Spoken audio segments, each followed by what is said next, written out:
السلام عليكم ورحمة الله تعالى وبركاته. مرحبا بكم إخواني أخواتي الأعزاء في قناة سمية شانيل. يوم جديد ووصفة جديدة. وصفتنا لهذا اليوم قريشلات باليقطين أو القرعة الحمراء لما لها من منافع وما كنستعملوهاش بزاف، كنستعملوها الأكثر حنا في المغرب عرف الكسكسو، والاكثريه ديال الاطفال اللي ما كياكلوهاش غنستعملوها بهذه الطريقه باش ياكلوها وبلا ما يشعروا بها.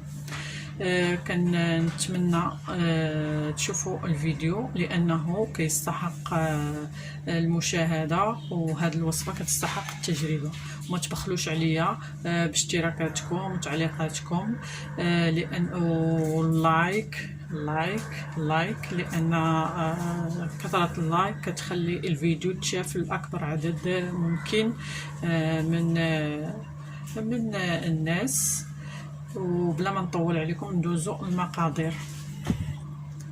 عندي الدقيق تقريبا هنا 800 غرام، او الدقيق على حساب القرعه وعلى حساب البيض، جوده البيض. عندي نص كيلو ديال القرعه، عندي ملعقه كبيره ديال الخميره فوريه، عندي كاس ديال الحليب، عندي كاس ديال الزيت، عندي جوج البيضات، عندي ملح، ثم عندي 3 ملاعق ديال السنيده لان القرعه حلوه. وهاد القراشل غادي نحشيوهم بالشوكولات اللي حتى هو حلو. دابا غادي ندوزو للطريقه.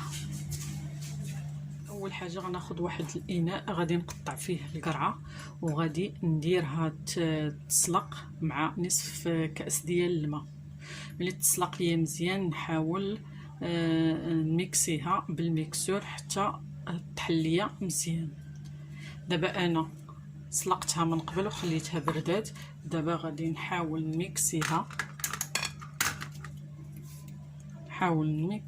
ونطلقها في واحد الاناء.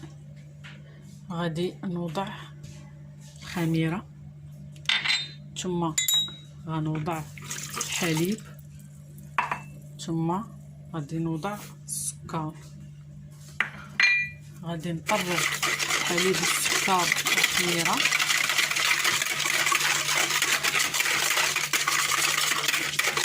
بهذا الشكل ونخليه حتى تفاعل ليا وندوزو نكملو المقادير. بعد ما تفاعلت ليا الخميره نضيف القرعه اللي طحنتها اللي ميكسيتها بهذا الشكل.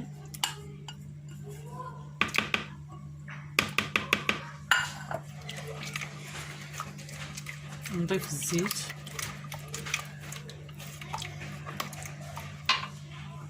نضيف الملح،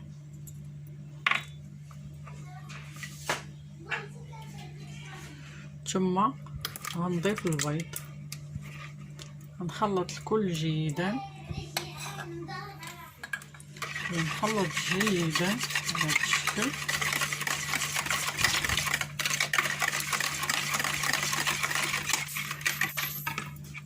ثم غنبدا نضيف الدقيق بشويه بشويه.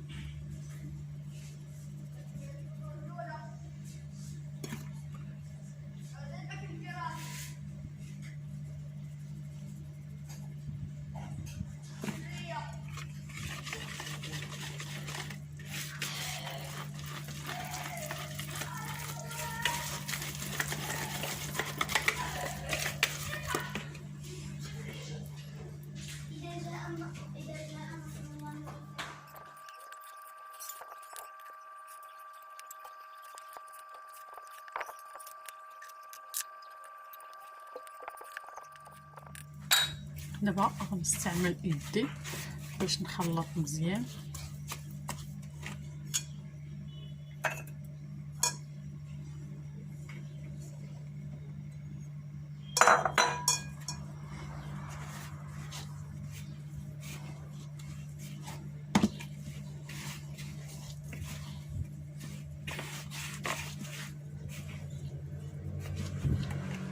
العجين بعد ما جمعتها ها هي كتجي على هذا الشكل. ها هي مجموعه كتجي درتها في واحد الاناء اللي دهنته بشويه الزيت، وغادي نغطيها ونخليها حتى تختمر وتضاعف الحجم ديالها.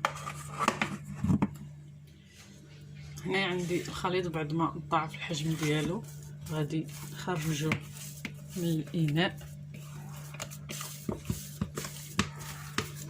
خرج منه داك الهواء كامل.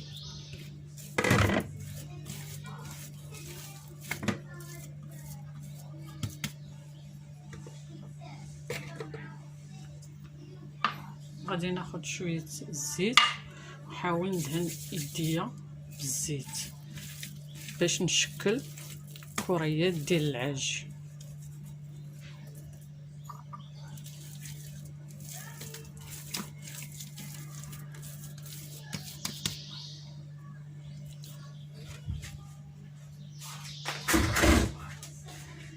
غادي ناخد شويه الشوكولاته للحشو،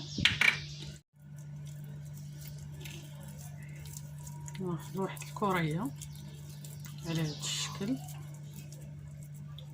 بحال هكا. غادي نحلها مزيان وغادي نعمرها كميه ديال الشوكولاط، وغادي نسدها مزيان باش داك الشوكولاط ما يخرجش ليا. ها هي على هذا الشكل.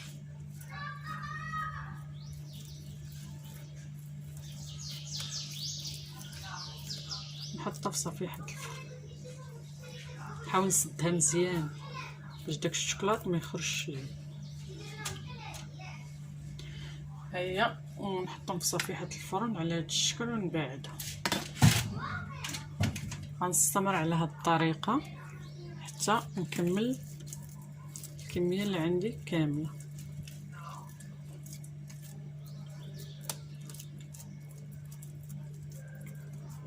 نحلها مزيان،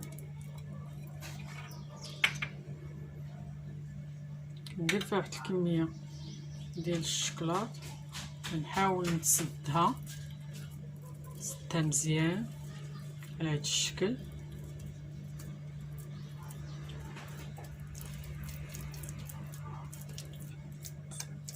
كنستمر على الطريقه حتى نكملهم كاملين. بعد ما شكلتهم غادي ندير ندهنهم بالصفر ديال البيض والقهوه سريعه الذوبان.